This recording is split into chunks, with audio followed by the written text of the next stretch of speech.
Good evening. Welcome to Canyon City Planning Commission, September 22nd, 2022. I now call this meeting to order. Please rise for the Pledge of Allegiance. I pledge allegiance to the flag of the United States of America, to the republic for which it stands, one nation, under God, indivisible, with liberty and justice for all. Thank you. Denise, will you please call roll? Certainly. Good evening, everyone. Chairman Maloney. Here. Commissioner Clark. Here. Clement.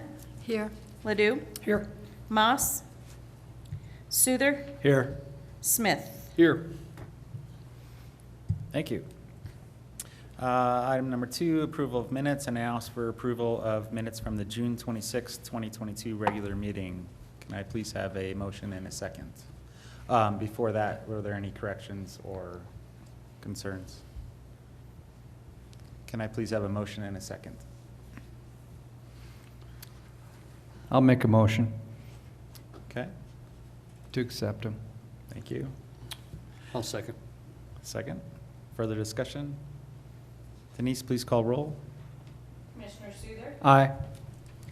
Commissioner Smith. Aye. Chairman Maloney. Aye. Commissioner Clark. Aye. Commissioner Clement. Aye. Commissioner Ledoux. Aye. Thank you. Item 3A, special presentation. Canyon City's 2022 Colorado chapter of the American Planning Association's Merit Award for Picture Canyon City 2040, A Pathway to the Future. Would you please enlighten us, Patrick? Certainly. So, good evening, Mr. Chairman, members of the Planning Commission. A little walk down memory lane for all of you. I'm sure you will all remember in the fall of 2019, we had a project come before us concerning the Scholastica property. The developer had wanted to use a PDD zone. No one working for the city was working there the last time a PDD zone was ever applied to a property. It was something of an uncomfortable mess, a hot mess when it came to public hearings.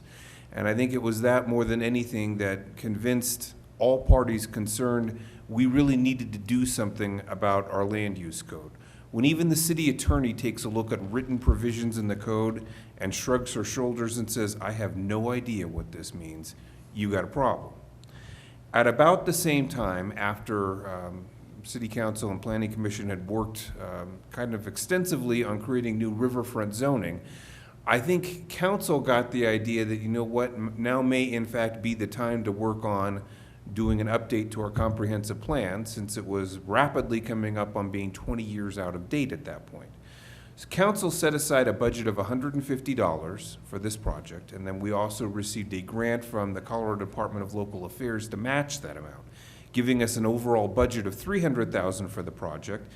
And this was, just as we were going into 2020 and the pandemic was looming in our future, although we didn't know it at the time, we went to bid on this project, and we, out of 8 people who submitted applications, selected the firm of Houseel Levine out of Chicago to assist us in this effort.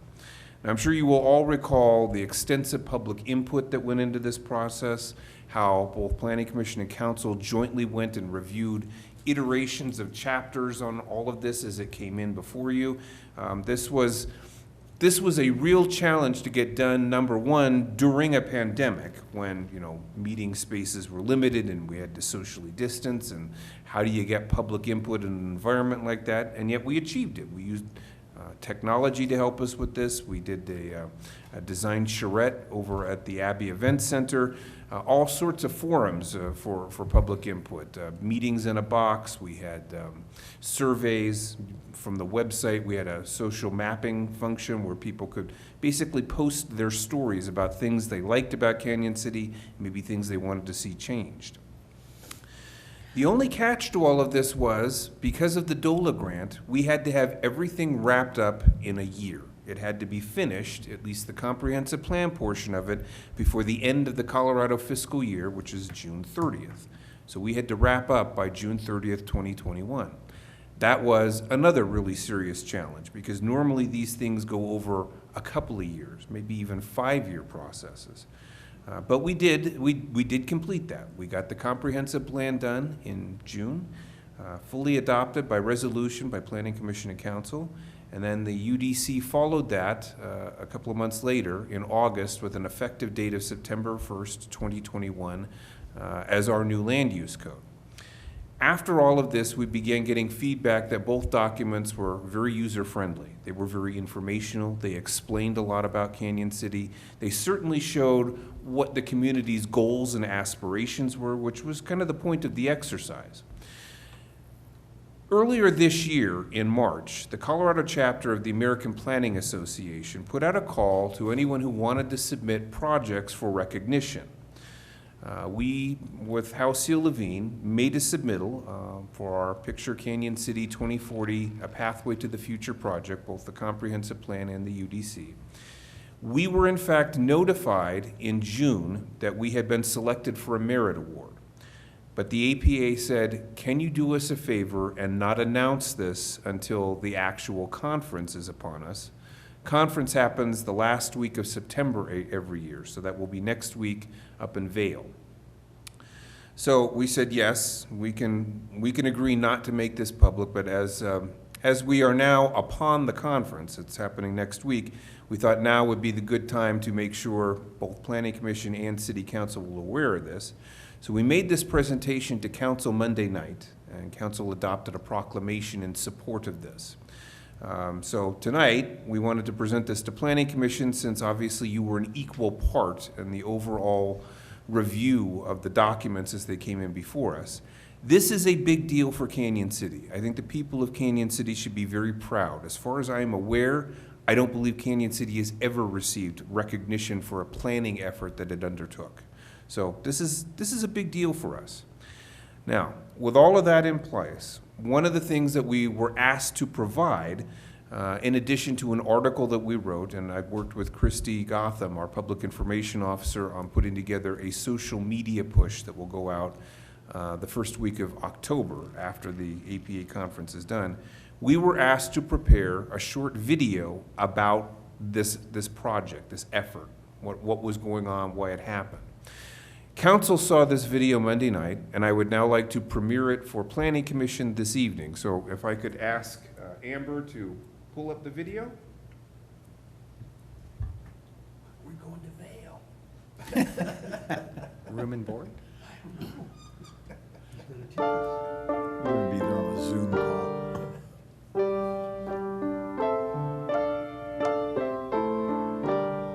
By the end of 2019, Canyon City was forced to admit its zoning, subdivision, and development regulations were not working. City Council and the Planning Commission both met frequently with Halcyon Levine in reviewing the recommendations for the Picture Canyon City 2040. The last major update these regulations had dated back to the 1970s, with piecemeal additions being made over the next 4 decades. You know, we were looking at a comprehensive plan that hadn't been updated since the late 90s, early 2000s. And the major goal was to get something modern. We kicked off the project in July 2020 with a wide-ranging public outreach campaign that included online surveys, key person interviews, online mapping tools, and a community-wide visioning workshop.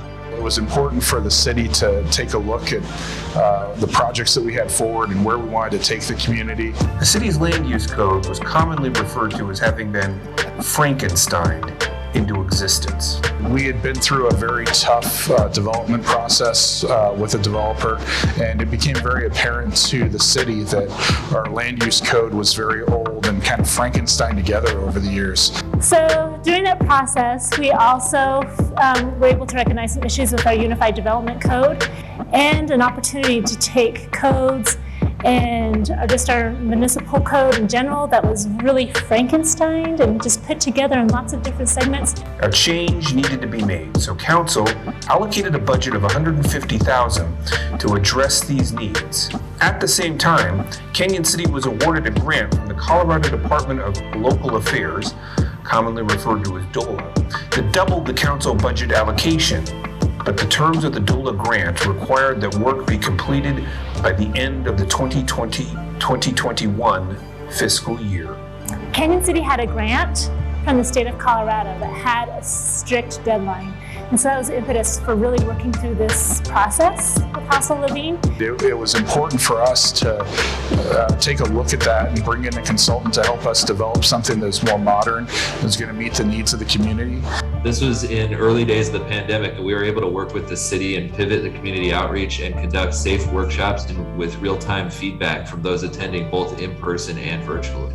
And this wasn't just the standard cookie cutter consultant. They really took the time to get to know us, what we truly needed and wanted in our community, and they were listening. We were very lucky to select Hassel Levine, bringing their expertise to Canyon City and their award-winning knowledge. This is what we do. We take in a lot of information about the city, and then we work with the community and with city staff to zero in on the things that are most important. You know, we're looking forward to the next 20 years. It was really exciting. It was actually really pleasant to work with this company. We use this project specifically when we talk about projects that went well. We talk about this project. The collaboration with the project team, and by project team I mean Hassel Levine, JR and Tetra Tech, our subs that did a great job on this project, and then city staff. The collaboration was wonderful. Open mind, clear feedback. It really was just a really positive project and a positive experience, and we did it all during the pandemic. So it was a really exciting time for us as we were going from a period of over 20 years of not having a comprehensive plan to finally being able to really nail down where we needed to go into the future and have tons of public interaction and engagement in that process.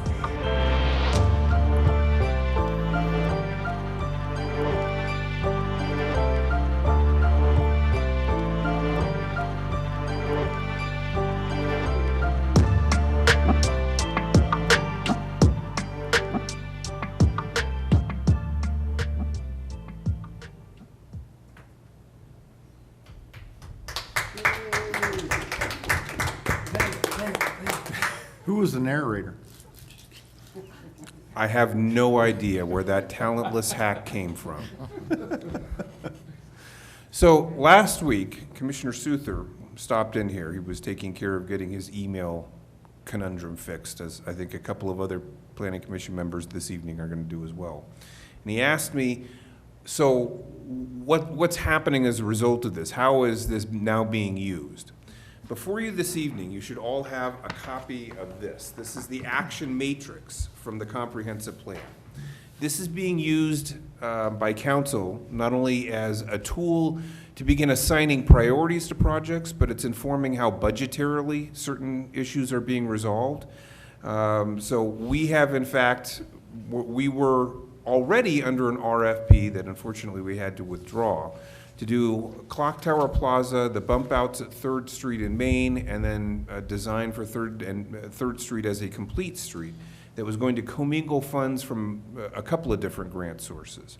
Unfortunately, one of those grant sources was CDOT, and they told us, no, you can't do that until we finalize the IGA. You can't do any work on this project.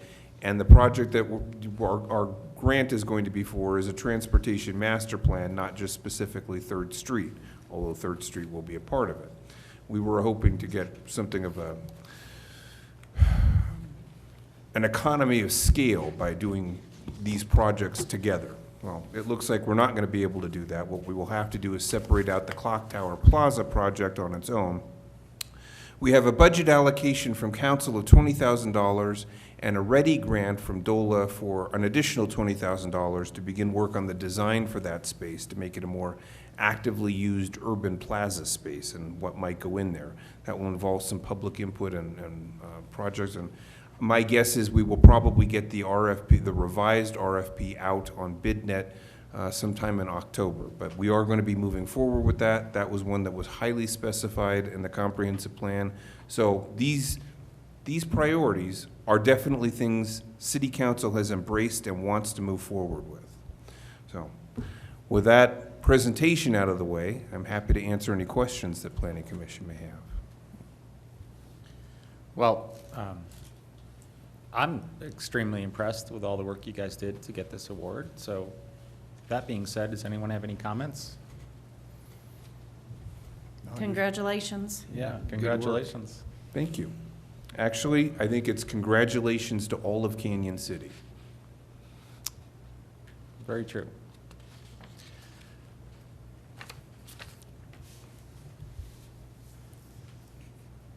Did I answer your questions, Kirk? Well, I was looking maybe more specifically, they had a council meeting a month or two ago, and they were talking specifically about the goals, and I was just wondering if they had targeted any specifically from the master plan. I'm sure they have. I have not seen the draft budget for 2023 yet, and I'm certain when we do, we'll find out what priorities they've established. But yes, I am certain council has embraced this. They're using this as the new measuring stick for, the projects that we want to engage in, the projects that we need to find stakeholders to help us with. So I'm sure they have. I don't know what the priorities are at the moment, and I won't until the budget is approved. I just think that's interesting for us to know what they're targeting. When the budget is approved, I can ask our city administrator to come and speak with Planning Commission about what the priority projects for next year are, if you'd like. Sure. Okay, So that'd be nice. certainly. Thank you, Patrick. Another bit of news that you might be interested in, now that the Loves project at 4 Mile Parkway and Highway 50 has been fully approved, and they're currently trying to go through their access permitting through CDOT, the ownership of that parcel is now turning their attention back to the Abbey. So they will be coming forward with likely a preliminary plan as the first step in the subdivision phase out there. Now, we are between Public Works directors at the moment. Kim Swearingen left us in mid-October or mid-August. So we're engaged in a search to find a new person. Based upon comments I'm hearing from the engineer that's working on the Abbey project, I would guess it will probably be sometime in the first quarter of 2023 when we see a submittal in this. And when that comes in, the city attorney, the new Public Works director, and I will be calling a joint Planning Commission City Council meeting because we kind of need to brief you on the new kinds of agreements that you're going to be seeing coming forward as to in any kind of a development, there are triggers for certain things that have to get built, certain improvements that have to be made, and these agreements are what are going to lock those into place, starting with, in the case of annexations, we will have annexation agreements. We're going to have a master development agreement for the Abbey property because it's so large. They're not going to be able to do the whole thing at once. It's going to happen in bite-sized chunks. So the master development agreement is going to talk about all of the various major triggers, internal roadway connections, and when roadway segments need to get built, improvements to certain drainage infrastructure that needs to take place. And then as we get into final plats, we'll have specific development agreements that will go along with each final plat. And we're going to brief Planning Commission and Council as to how all of those work and what kind of language you'll probably be seeing in them. So wanted to give you that heads up for what's coming up on the horizon. Well, I did notice that something moved forward because the 4 Mile sign disappeared last week. Yes. Are they going to break ground pretty soon, or are we waiting on CDOT to do something? Well, as far as the city is concerned, they have all of the approvals. Their site plans are fully approved. They had their public hearings for the preliminary plan and the special review use for the RV park. All of their approvals are there. They have completed the land use review process. So they can certainly commence work on doing things like grading and building Dock Holiday Drive and putting water lines and sanitary sewer lines and the basic infrastructure in there while they continue to work on their access permitting through CDOT. I think the linchpin on the access permitting is they will probably not be able to get a certificate of occupancy on the buildings until those are in place. So we will see what CDOT is asking for in the way of improvements to the intersection of Highway 50 and 4 Mile Parkway. How does you mentioned a CDOT transportation master plan? How does that play into the Eastern access control plan that at this point is not approved? What the master plan is attempting to do is identify, routes through the city that will be multimodal in operation, routes through the city that can serve as backups to Highway 50 as major east-west corridor routes. I think the East Access Control Plan is still something that the city probably needs to revisit and take a look again. Obviously, 2 years ago or 3 years ago when it first came up, it did not receive council approval. So this is probably going to be something that befalls the new Public Works Director to move forward with, and there may be some tweaks to what was seen in 2019 when this came forward. But those are basically two separate concepts. That project was the part on Highway 50, part of it was from First to, There were two components, the eastern plan and the western plan. Now, the western plan went from 15th Street to our western boundary right out here at First. right. The eastern plan went from 15th Street to, I think, Dozier, Steinmeier. It might have been a little bit further west than that, but that was basically the major easterly portion of the city. And what it was going to do was effectively retire Fremont Drive, and there was some concern about what that would do to businesses there. I think that went as far as Ash Street. Did it, as Ash Didn't go- Street? Yeah, I don't think it went past the Abbey there, or to the Abbey. Past Then it may have been to Reynolds. It may have Reynolds, been. I'm sorry, not Ash, yeah. And how does, with that not approved, but the Abbey moving forward, is there a lack of comprehension there? I don't know that there's a lack of comprehension. I think what's going on is CDOT has approved that, the city has not. So CDOT is going to continue to review applications that happen in that section of Highway 50 against what that access control plan calls for. And so there may be some continued dialogue between CDOT and the city when a project comes up there.